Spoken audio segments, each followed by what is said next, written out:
Boa noite, meus queridos amigos. Sejam todos muito bem-vindos. Vamos pedir agora ao nosso Mestre Jesus, ao nosso amigo da espiritualidade, que recaiam bênçãos do céu sobre nós. Que toda essa luz que está em cima do Centro Espírita Luiz Gonzaga, que ela penetre no nosso coração, para que a gente possa transmitir toda a paz que a gente recebe aqui, toda segunda-feira. Pai nosso que estás no céu, santificado seja o vosso nome. Venha a nós o vosso reino, seja feita a vossa vontade, assim na terra como no céu. O pão nosso de cada dia nos dai hoje, perdoai as nossas ofensas, assim como nós perdoamos a quem nos tem ofendido. Não nos deixeis cair em tentação, mas livrai-nos do mal. Assim seja.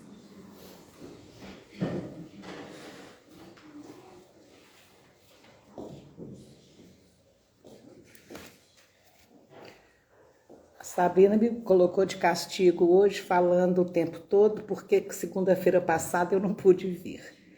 E pelo que eu estou percebendo, o castigo é de vocês e não meu. Jesus disse: pedi e se vos dará, buscai e achareis, batei a porta e se vos abrirá, porque todo aquele que pede recebe, o que procura acha, e se abrirá àquele que bater à porta. Nós estamos sem som? Mas aqui está perfeito.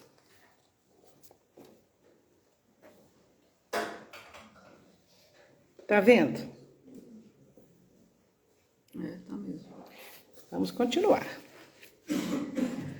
É tão interessante a gente ouvir as palavras de Jesus, não como uma simples citação bíblica, mas como realmente uma grande verdade. Todas as vezes que nós batemos às portas de Jesus, essas portas se abrem para nós. E o tema que eu trago hoje é uma história que ela vai ser no transcurso de 400 anos. Então vai ser preciso de uma ginástica mental de vocês para acompanharem o enredo, tá certo? É de um livro que se chama Loucura e Obsessão, escrito por Manuel Filomeno de Miranda. Então é a história do Carlos. Carlos tinha 20 anos e era portador de esquizofrenia. A esquizofrenia dele era um grau assim, chamava esquizofrenia catatônica, desde os 12 anos de idade que começa. E é interessante porque, segundo a doutrina espírita, a nossa vida tem ciclos. Aos 7 anos, consolida-se a reencarnação. Aos 14 anos, o espírito é como se ele tomasse posse de parte da sua personalidade do passado. É como ele tomasse posse da história que ele veio viver aos 14 anos. Então, é exatamente nesta época que surge a esquizofrenia catatônica no Carlos, considerada incurável. Então, ele vivia mergulhado no que os psiquiatras chamam de psicose maníaco-depressiva. E ele apresentava diversas fases do desequilíbrio mental até chegar num ponto gravíssimo que ele cai na catatonia, que é aquela extrema passividade, mutismo, rigidez corporal, como se tivesse todo engessado, e ao mesmo tempo que ele saía dessa catatonia para um período de grande agitação. Os tratamentos psiquiátricos, internações hospitalares, vários tratamentos, várias tentativas não solucionaram a questão, e ele alternava então entre agitação e catatonia extrema.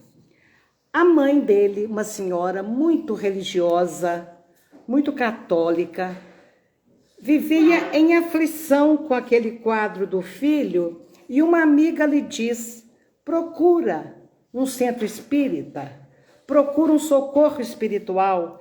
E ela, cheia de reservas, porque ela tinha muito medo, ela não conhecia nada, cheia de reservas, mesmo assim ela vai e começa a conversar no que a gente chamaria de um atendimento fraterno.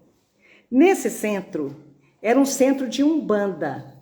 E neste centro, o atendimento fraterno é feito com a pessoa incorporada pelo guia da casa. E ali vai tendo aquelas conversas até muito interessantes. E ela então busca esse socorro, conversa com o médium, dizendo que ela achava que o filho dela precisava de uma libertação mediúnica. O mentor que trabalhava naquela casa naquele dia era Dr. Bezerra de Menezes. E ele ainda diz no livro que muitos companheiros mais ortodoxos, mais fundamentalistas da doutrina espírita, podia até criticar o que ele está fazendo no centro de Umbanda. Mas o plano espiritual não tem divisão. E Dr. Bezerra estava atuando naquele período como um dos mentores do centro. E ele já conhecia o caso do Carlos. E ele então fala que ele ia ajudar naquele caso, que era um caso muito intrincado, que ele já conhecia, e fala que todos nós nos encontramos sob a misericórdia divina, com a proteção de espíritos superiores que zelam por nós. Então, todos nós que batemos a porta de Jesus, e nós estamos aqui batendo as portas de Jesus toda semana, nós estamos sob a tutela dos mentores espirituais do Luiz Gonzaga. Dr. Bezerra diz que todos nós nos encontramos sobre a misericórdia divina e sobre a proteção de espíritos superiores que zelam por nós. Nossa teimosia é que nos afasta desta proteção. Por quê?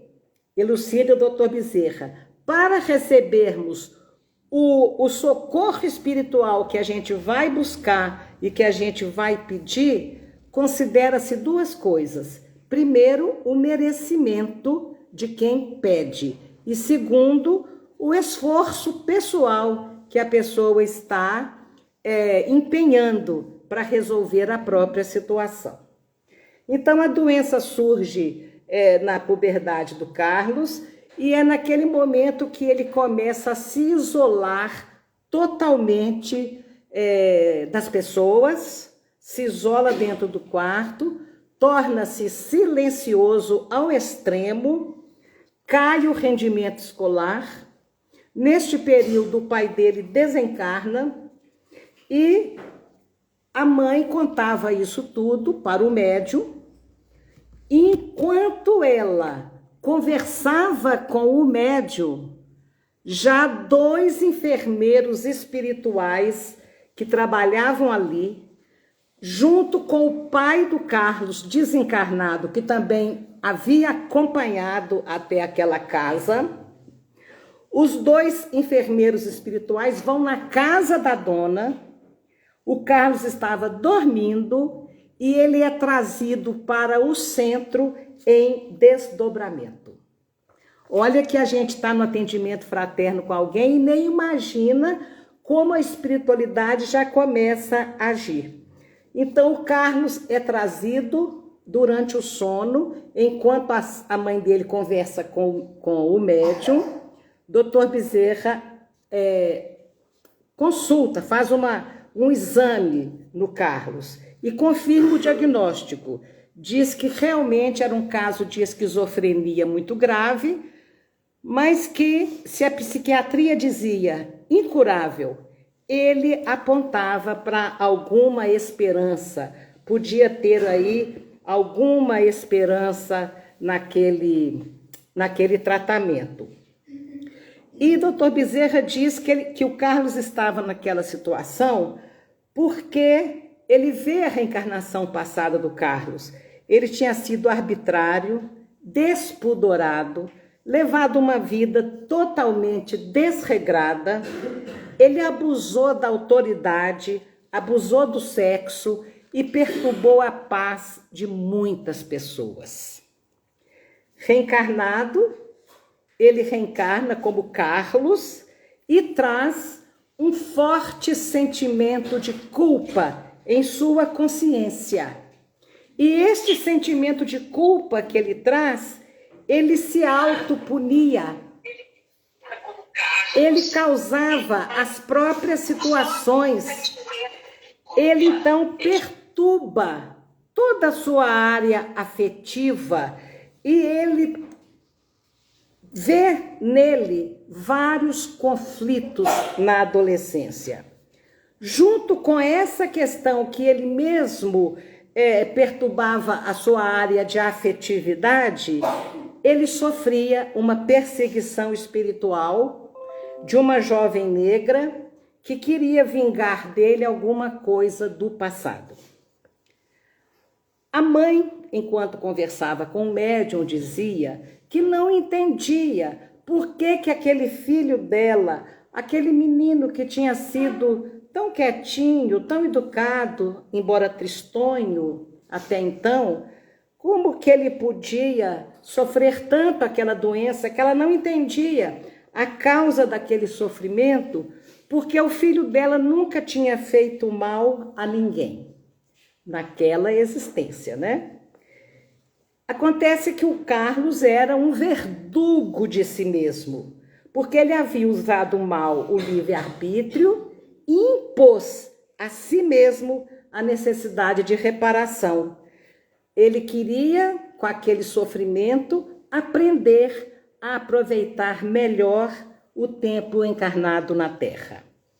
E é nesse ponto que a doutrina espírita vai nos explicando todos esses meandros e a doutrina cumprindo o seu papel de melhorar as pessoas por meio do esclarecimento dessa verdade que liberta e que salva. Então, o Carlos seria submetido a um processo de desobsessão.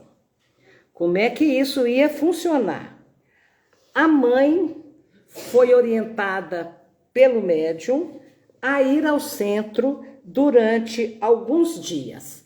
Tantos dias ela precisava de estar presente nas reuniões deste centro.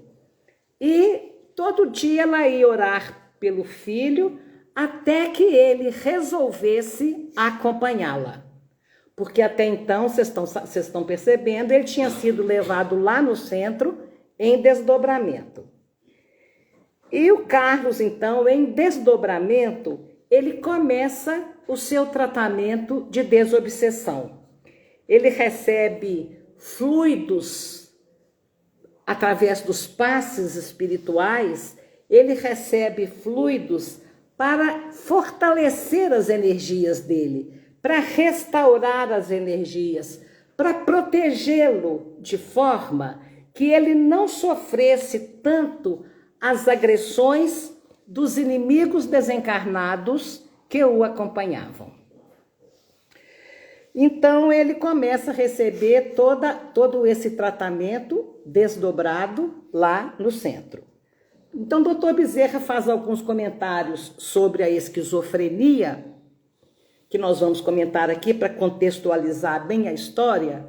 E os comentários do Dr. Bezerra datam do ano de 1986 e eu não procurei atualizar termos nem nada, porque eu não entendo de psiquiatria. Eu não vou arvorar numa área que eu não entendo. Mas o que eu vou trazer, então, são os conceitos que o Dr. Bezerra apresentou. Ele dizia que no Carlos existiam problemas orgânicos e psíquicos, e que era uma doença muito complexa, e que a psiquiatria moderna de 1986 estava sempre em busca de melhores resultados para essas vítimas dessa alienação mental chamada esquizofrenia. E que muito ainda, Dr. Bezerra diz, que muito ainda precisava ser feito no desenvolvimento da psiquiatria, porque a origem da esquizofrenia estaria não só no cérebro físico, mas estaria como base no espírito endividado. Havia um passado ali que a psiquiatria não considera, daí a dificuldade de tratar algo que não se sabe o quê. Mas o espírito endividado é que traz aquele quadro e a consciência, então, do espírito endividado cria mecanismos de reparação e escolhe o sofrimento. Então, a consciência culpada, culpadíssima, no caso do Carlos, imprimia na alma os remorsos, as turbações, os recalques, os desequilíbrios, os conflitos e toda essa gama de sentimentos estranhos perturbavam a formação do sistema nervoso dele. É onde ele apresentava emoções descontroladas que danificavam o cérebro físico. Até aqui tudo certo?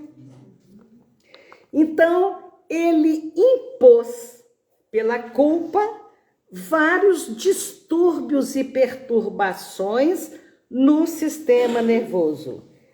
E ele, junto com este quadro, ele fugia dos inimigos que ele percebia ao seu redor. E como é que ele fugia? Ele bloqueava a sua lucidez. Ele bloqueava a lucidez. E é aí que ele caía naquela catatonia, aquela coisa inerte. E ele bloqueava também a afetividade, onde não que ele não sentisse nada pela mãe, por exemplo, mas ele tinha enorme dificuldade em mostrar a sua sensibilidade. Então, a causa para esse tipo de alienação mental era um distúrbio físico, porque ele tinha danificado o sistema nervoso, e psíquico, porque ele trazia a alma endividada, com implicações kármicas, e isso foi antes dele nascer. Quando ele renasce, ele já imprime no feto esses distúrbios, que ficaram latentes ali e afloraram por volta dos 14 anos. Então, diante daquela dificuldade toda, dos conflitos de culpa, ele sentindo-se tão devedor, no fundo ele se sentia tão devedor, que ele não se esforçava absolutamente em nada em se curar. Pelo contrário, ele tinha até medo de se curar e ter que enfrentar os seus inimigos, que ele sempre percebia ao seu redor. Então, a esquizofrenia estava posta desde a concepção fetal e foram surgindo ao longo do tempo as neuroses que alteravam a personalidade dele, e esses casos, não raro, a pessoa se esconde no autismo. Porque autismo é exatamente essa fuga da realidade. Então, muitos resvalam para o autismo. No caso do Carlos, ele quando analisava, ele tinha rigidez na pupila, os pensamentos todos destrambelhados, uma desagregação de pensamentos, ele tinha ideias delirantes, ele tinha um descontrole que caminhava para a demência, e ele tinha alucinações. Só que essas alucinações era exatamente aquele ponto em que ele, médium também, ele percebia as entidades que o perseguiam. Então, o caso da esquizofrenia dele, como de muitos, não é que eles estão sofrendo mania de perseguição. Pode ter isso, uma alucinação deles se sentirem perseguidos, mas muitas das vezes, realmente, eles são perseguidos pelos inimigos que eles fizeram no passado. Então, o espírito culpado era totalmente o responsável por essa alienação, e essa alienação vinha, então, das culpas do que ele havia feito no passado. O perispírito do Carlos, que causou alterações neurológicas, neurovegetativas, ele tinha a mão catatônica, úmida, fria, ele tinha cianose, que era a ponta dos dedos e lábios arroxeados, e ele tinha distúrbios metabólicos. Imaginaram o quadro? Além da doença física, ele tinha essas questões mentais. Então, o uso desordenado do sexo no passado, o sexo como prova como modo de oprimir, né? É usado com selvageria e com egoísmo, ele causou uma degeneração glandular que afetou os testículos dele nessa existência, e ele tinha milfibroses e tinha produção deficiente de hormônios. Então, para exercer, era totalmente, para ele era totalmente incapaz de exercer qualquer tipo de sexualidade com os hormônios em produção tão baixa. E tudo isso foi porque a mente somatizou aquela questão da culpa. E tudo isso complicado pela perseguição espiritual que ele sofria, pela ação obsessiva da tal mulher negra que o acompanhava. Então, ele, dentro daquele enredo que ele criou para ele mesmo, ele se deparava com a própria perversidade. Por essa razão, o tratamento dele tinha que ser psiquiátrico, mas também a desobsessão. A desobsessão. Há muitos anos, nós tínhamos aqui uma médium, que ela tinha uma vidência interessante, e ela falava com as pessoas o que ela estava vendo, e a gente ficava até muito preocupado, porque a gente nunca sabe que tipo de influência pode entrar ali, a gente nunca sabe como que a pessoa vai receber uma revelação. Isso era muito complicado, mas a médium era muito estudiosa e nós confiávamos de alguma forma no trabalho dela. E um dia entra um casal com um jovem, entra para falar com ela e imediatamente sai. E eu falo, o que foi? Não, é esquizofrênico, aquilo não é para nós não, isso aqui não é para nós não. Isso é um caso de esquizofrenia. Nós não temos a menor condições de ajudá-lo aqui no centro. Falei, opa, peraí, que isso? Que isso? Então agora a gente estuda a doutrina para criar em nós a fé, a certeza de que podemos ajudar. Então é necessário, sim, todo o tratamento psiquiátrico acompanhado de um tratamento espiritual, porque existem questões que nem só a psiquiatria resolve e nem só o atendimento espiritual resolve. Tem que ser os dois juntos.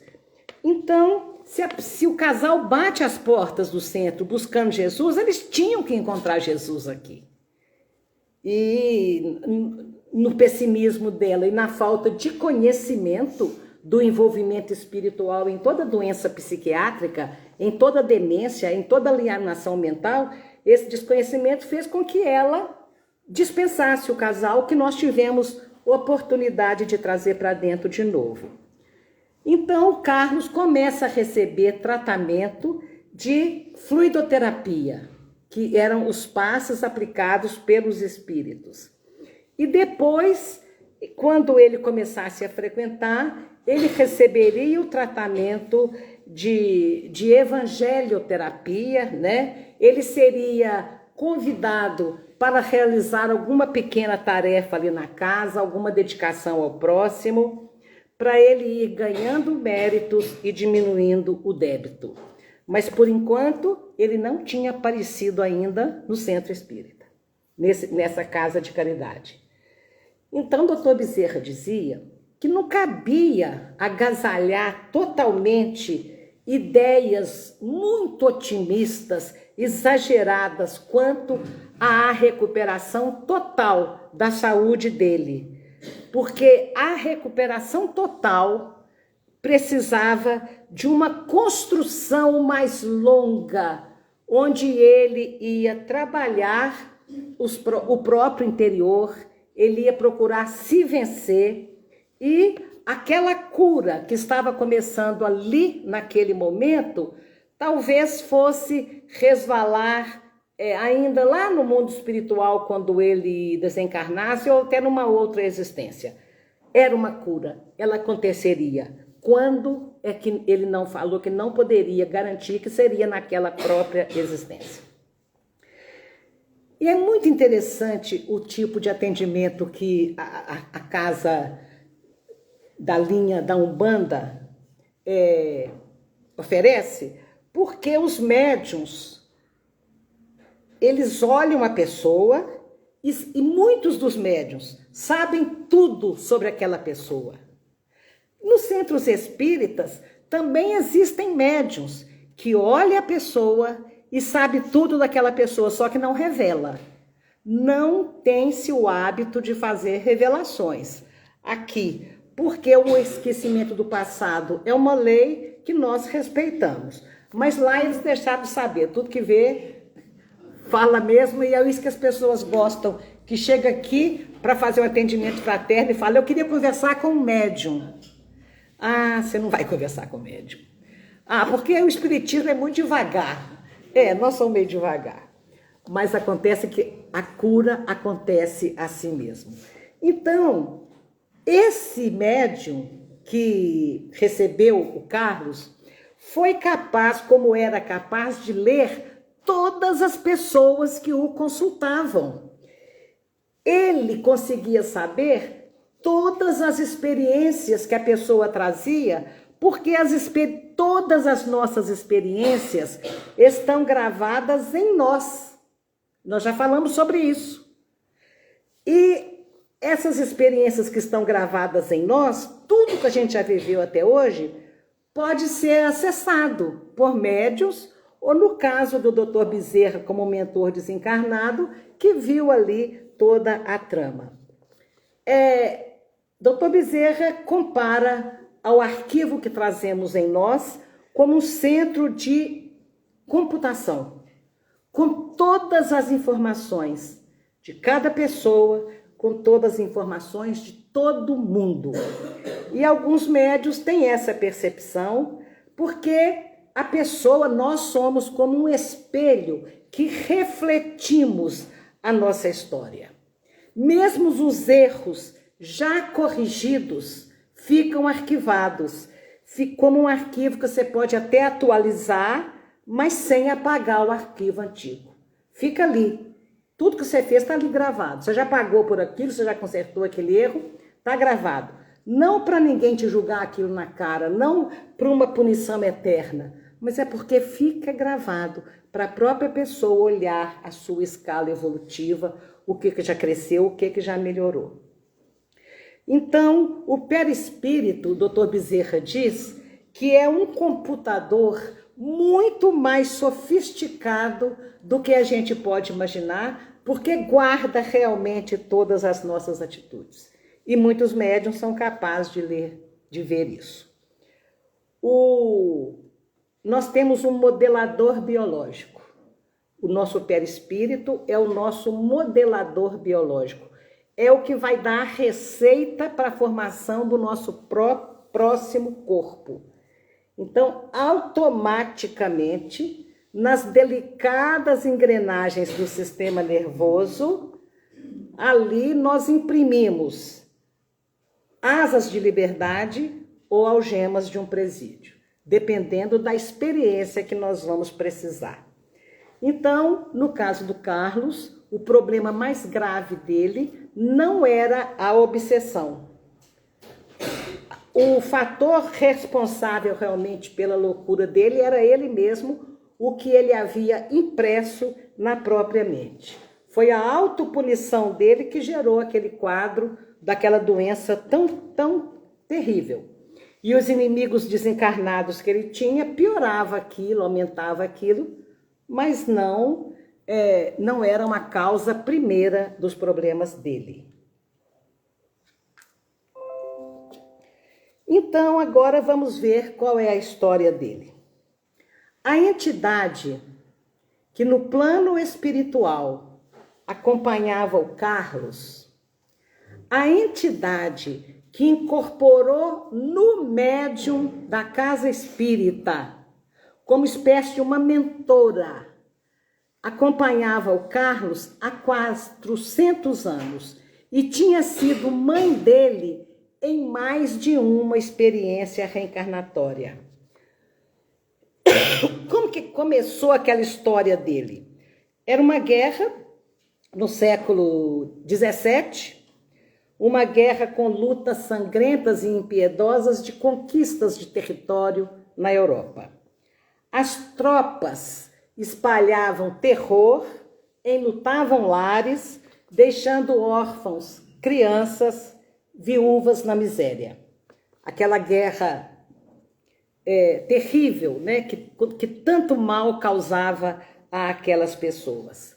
E o marido dessa senhora morre na guerra. Ele era um general lá e ele morre na guerra.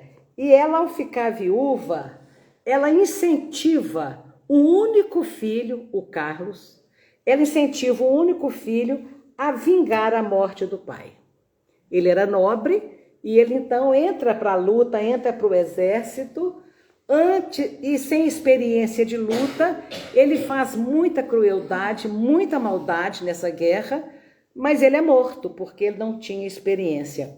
E ela fica arrasada porque o filho havia morrido por culpa dela. E ela continua mesmo assim, cometendo com a nobreza, com o poder que ela tinha, muitas atrocidades naquela existência, século XVII, e ela acaba morrendo também. Quando ela morre, o marido vem recebê-la e juntos vão procurar o filho Carlos, que havia morrido na guerra há muitos anos e tinha enlouquecido de dor e de revolta. Então eles encontram o Carlos no mundo espiritual e com o Carlos eles ficam várias décadas na tentativa de equilibrar aquela alma. Como eles não conseguem que ele crescesse no plano espiritual, eles programam um renascimento na Terra. Onde que eles renasceriam? Na África. E renasceram na África no final daquele século XVII, no final do ano de 1600. E eles escolhem então a África porque escolhem a escravidão para os três. Eles sabiam que ia ser um aprendizado longo e doloroso, e lá na África eles estavam vivendo nas suas aldeias tranquilamente, mas foram capturados. Foram capturados e enviados para o Brasil num navio negreiro e se aportaram na Bahia. E era muito sofrimento, muito sofrimento. Eles estavam então lá no princípio do século XVIII, quando renasce o Carlos, né? Com os pais deportados para o Brasil, o Carlos renasce aqui. E na senzala, quando um escravo morria, porque machucou ou porque adoeceu, os escravos comemoravam aquilo como uma libertação do sofrimento. E os escravos que se mutilavam, perdiam um braço, uma perna ou uma vista, como acidente de trabalho, eles ficavam incapacitados para o trabalho e eram assassinados. Então era muito sofrimento naquela época e o Carlos vai crescendo ali naquele ambiente, vendo essas arbitrariedades, e ele cresce com raiva e ele consegue ser detestado por todos os outros escravos. Por quê? Porque ele trazia a lembrança de quando ele foi aquele nobre poderoso na guerra.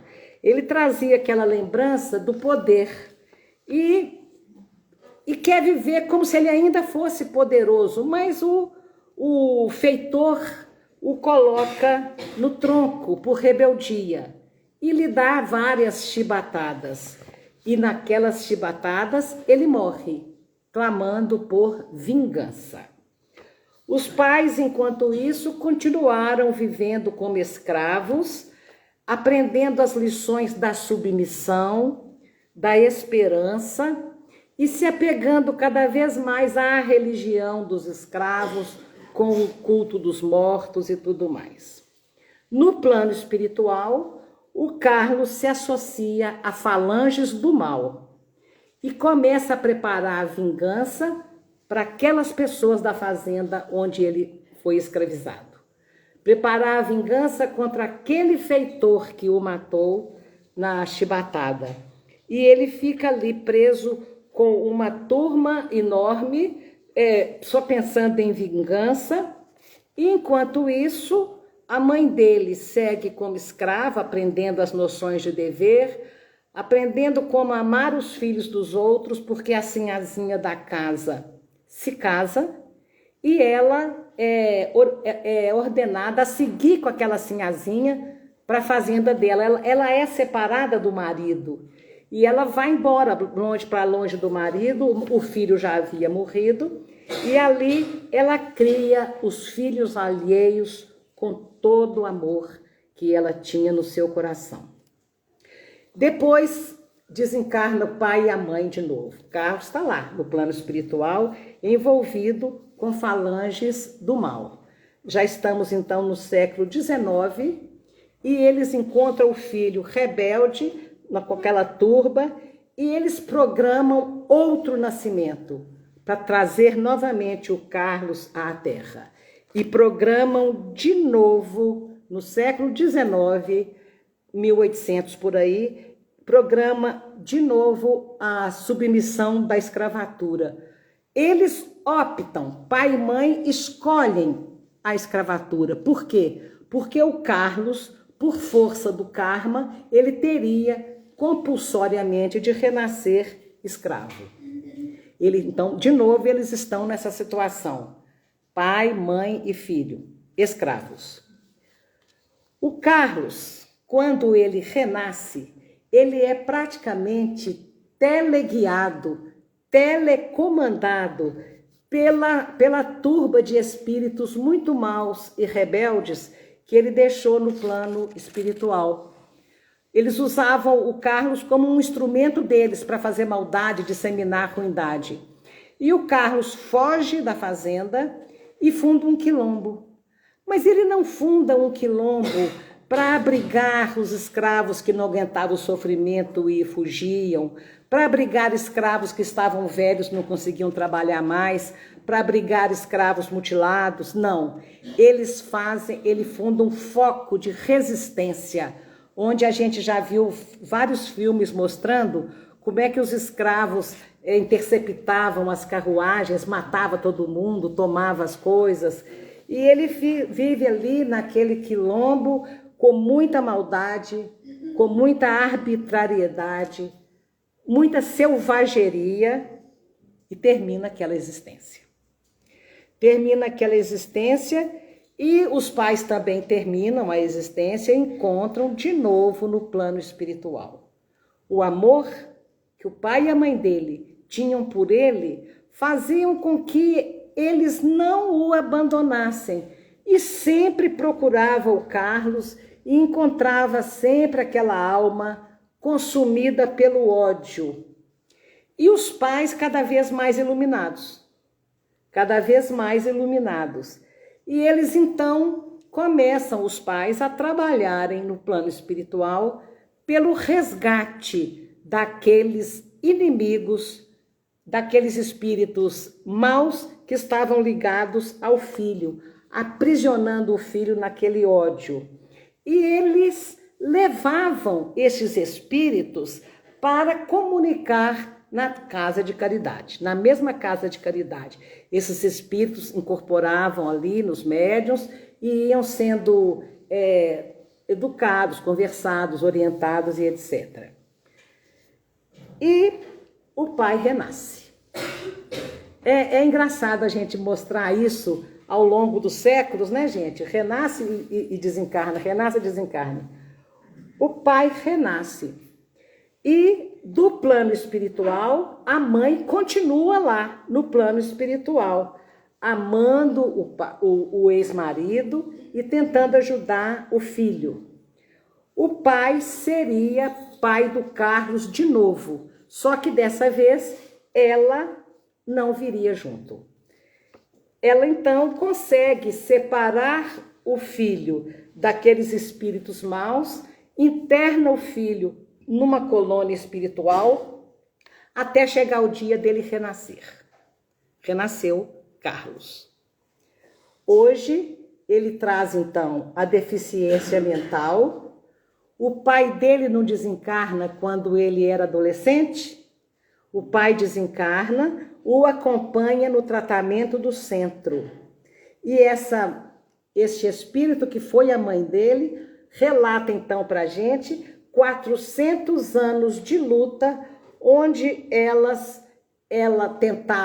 eles tentavam educá-lo no plano espiritual ou educar aqui na Terra.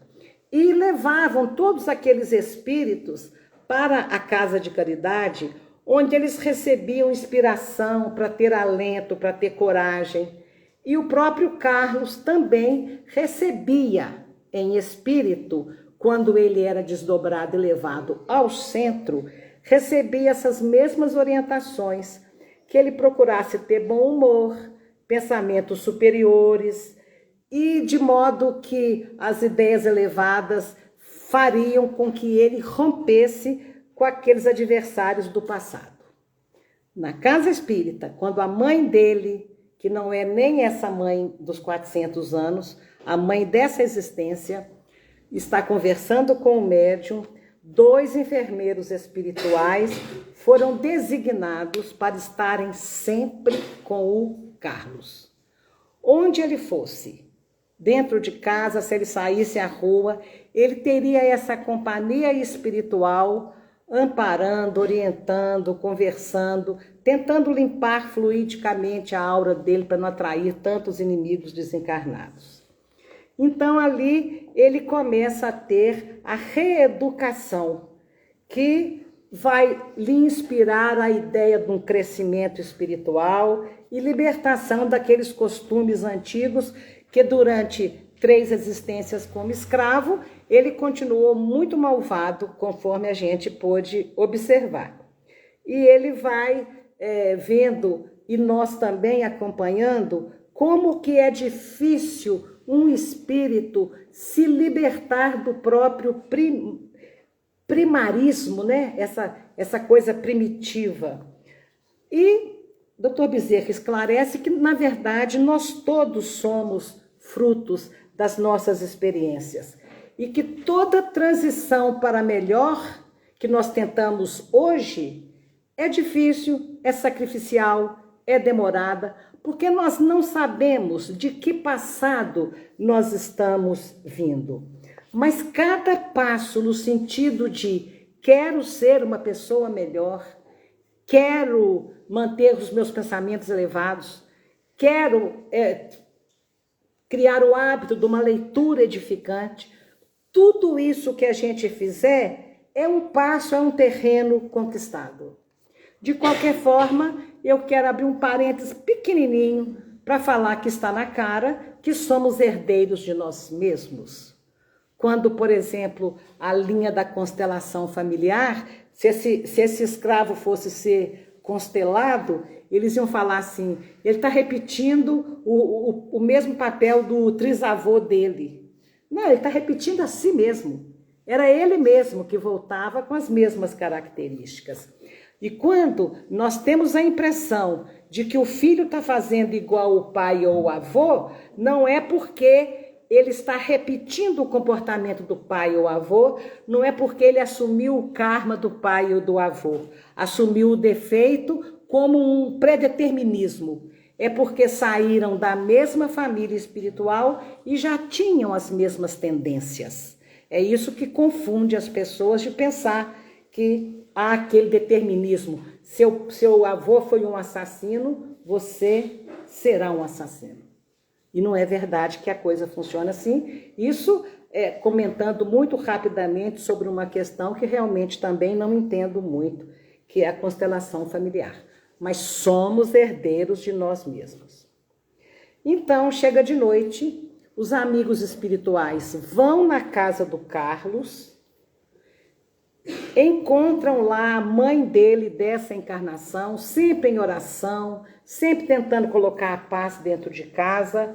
E quando eles chegam na casa do Carlos, ele é recebido por quem? Eles são recebidos pelo pai do Carlos, que estava desencarnado.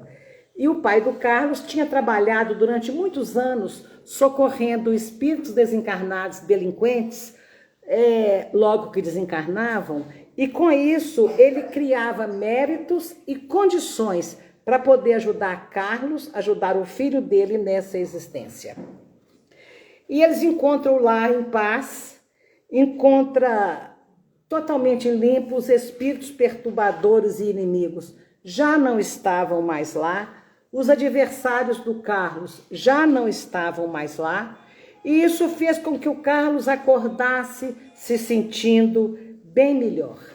E as orações da mãe, a conduta exemplar que ela tinha como religiosa, ajudavam muito naquele processo.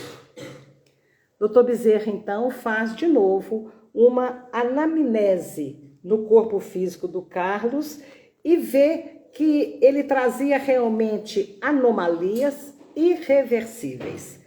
Era uma expiação. Ele precisaria, mesmo com todo o tratamento, de continuar com aquelas anomalias, porque era aquilo que ele tinha plantado no próprio caminho.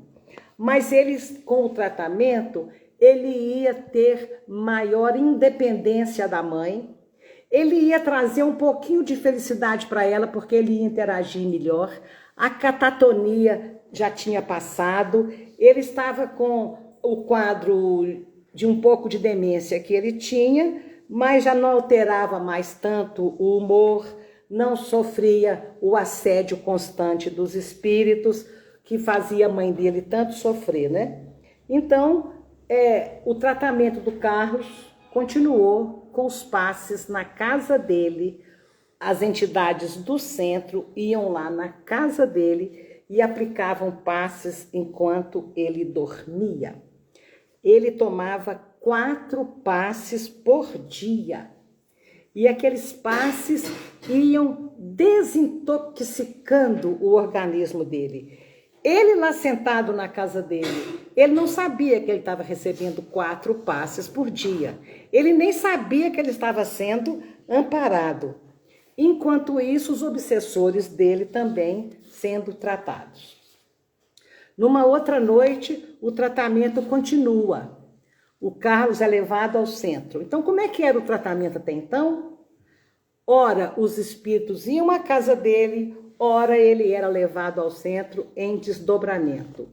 E Carlos chegou nessa noite acompanhado pelo pai. O espírito Carlos estava dormindo. Chegou dormindo, em sono profundo. E o pai sabia que aquela noite era uma noite especial. Faz uma prece, o ambiente é invadido por claridade e ali é trazida o espírito da mulher que o perseguia. Quando esse espírito chega, enfurecido, dizendo: há muito eu procurava, há muito eu queria encontrá-lo, e agora que eu encontrei, ele vai pagar tudo que ele fez comigo. O Carlos é despertado para ele fazer ali um tete-a-tete com aquele espírito, e o espírito fala da vingança, fala do sofrimento que estava ajudando a causar, e eles começam a envolver aquele espírito, dizendo que a vingança não traria a ela nenhum alívio, mas ela também estava enlouquecida pela dor e ela preferia se afundar nas próprias atitudes equivocadas desde que o Carlos afundasse junto. Era um ódio onde ela, sim, tudo bem, eu vou vingar e vou sofrer, mas eu prefiro sofrer desde que ele sofra também. Quando o Carlos vê aquela mulher, ele já tinha visto ela várias vezes, em sono. Ele já tinha percebido aquela presença várias vezes. E ele então tem pavor daquela mulher que ele fala, essa é a mulher demônio que me persegue. Essa é a mulher monstro que me persegue. Ela quer me matar, o Carlos dizia. E as pessoas disseram para ele, essa é uma mulher que a sua maldade transformou em monstro. E qual era a história? O Carlos renasce como dono de escravos numa determinada existência, recebe escravos vindo da África e se interessa por essa mulher. Era uma escrava linda, ela tinha mulher e filho. Então ele assedia essa mulher, quer dominar essa mulher, ela resiste, ele bate e ela morre. Quando ela morre pelos maus tratos dele, o filhinho deles, não sei por que cargas d'água, o filhinho dele é amparado pela esposa do Carlos, que cria aquele menino. O filhinho da mulher, da escrava negra, é amparado pela esposa do Carlos e ali ele é criado pelos assassinos do pai dele. E ela ficava ali, já trabalhando no seu processo de vingança, sem perceber que ali estava o filho dela, porque o ódio dela era tanto que ela só focava no Carlos. Ela não percebia que o filho estava ali. Então, quando eles estão nessa noite da verdade, ela pergunta, e meu filho?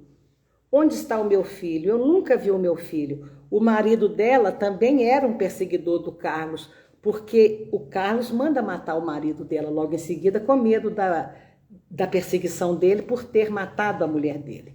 Então manda matar também o marido. E ela pergunta, onde que está o meu filho?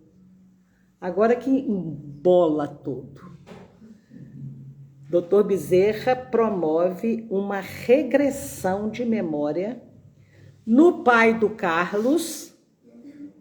O pai do Carlos se vê como um menininho negro, cujos pais haviam morrido e que é entregue para uma senhora que vai criá-lo. E ele é criado ali com amor, com carinho, ele termina aquela existência, passa tranquilo, em brancas nuvens, só que ele renasce pai do Carlos. Percebe? Dá um novelão. Quem quiser, eu dou o roteiro. Então, ele renasce pai do Carlos. Quando o marido, na outra noite, o marido da negra chega para também ser conversado com ele, envolvido ali tudo, quando ele chega, eles falam, nós vamos te mostrar o seu filhinho. Olha o seu filhinho aí. Aí vão naquela mágica do laboratório do mundo invisível, aparece o filhinho crescendo, crescendo, crescendo, desencarnando, renascendo como pai do Carlos. Então, eles, o casal de escravos que foram assassinados, querendo perseguir o Carlos e querendo encontrar o filho. E encontra o filho como pai do Carlos que protegia o Carlos. E eles são obrigados a abandonar a ideia de vingança, porque se eles fossem perseguir o Carlos, eles iam prejudicar o próprio filho ali reencarnado. E todo mundo se encanta como que os meandros da reencarnação seguem uma sabedoria inesgotável de Deus, ajuntando todo mundo onde deve ser ajuntado. O Carlos, depois dessa noite, ele acorda bem melhor. A mãe dele fala assim com ele, Eu estou te vendo bem melhor esses dias. Há mais ou menos um mês eu fui num centro espírita e pedi ajuda para você. Ele fala, você teve coragem, mãe, de ir nesse lugar? Você está ficando doida, não? Não, mas eu sinto que você está melhorando. E ela não via absolutamente nada do que já tinha passado. E essa história, essas noites de Carlos ser tratado em casa e no centro, foi durante um mês. Durante um mês que isso aconteceu. Então, a mentora, que tinha sido mãe do Carlos em várias existências, conversa com o casal de escravos para desistir da vingança e também faz regressão com eles e conta para eles por que eles haviam passado por aquela experiência tão dolorosa. O Carlos, então, resolve começar a frequentar o centro, recebendo os passes diários para manter o equilíbrio, afastando todos os outros espíritos zombeteiros, maldosos, exploradores. Ele corta totalmente o vínculo com aqueles espíritos que o perseguiam e com os quais ele havia se unido na maldade. E tudo ali vai começando a se organizar, a família encontra a paz, ele encontra a melhora possível. Tudo isso a gente teve uma ideia. No plano material, como é que aconteceu no plano material? Quais eram os fatos observáveis? A mãe buscou ajuda, a ajuda aconteceu sem que ela visse, sem que ele soubesse. Depois ele, de um determinado momento, ele aceita ir para o centro e continua com sacrifício, empenho e dedicação à própria cura e vai recebendo tratamento. O psiquiatra diminui a medicação, ele não fica mais tão catatônico, né? Já apresentava alguma funcionalidade na vida, apesar de que ele continuaria doente, mas muito menos doente. Gostaram da história? Aqui no centro, a gente vendo uma história dessa, a gente imagina. A gente imagina como é que as coisas acontecem, mas nós temos só retalhos da história. A gente atende uma pessoa, conversa com aquela pessoa, depois vem a entidade aqui. E teve outro dia uma história, que pena que não vai dar tempo de contar hoje. Talvez a gente até volte nisso segunda-feira, porque vale a pena trazer esses fatos para vocês, para reavivar a fé, a certeza de que estão amparados, a certeza de que estão protegidos, e que o fato de não ter alguém aqui revelando tudo o que está acontecendo, vocês tenham a certeza, está acontecendo. Que Jesus nos abençoe hoje e sempre.